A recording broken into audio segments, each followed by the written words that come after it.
আজ ভোরবেলায় এক অদ্ভুত ঘটনা আমার চোখে জল এনে দিল। মাত্র 3 মাসের ছোট্ট বিগেল বাচ্চা ব্রাউনি। ওর আগের মালকিন একটাই কথা বলেছিলেন, এই কেনাটা ছিল ভুল সিদ্ধান্ত। আমি যত দ্রুত সম্ভব বাচ্চাটিকে দিয়ে দিতে চাই।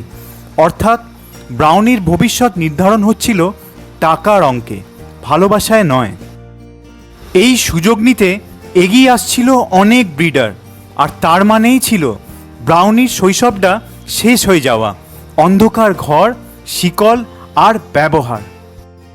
কিন্তু ঠিক সেই সময় এগিয়ে এলেন এক সাধারণ মানুষ, মিস্টার দেবাঞ্জন মিত্র।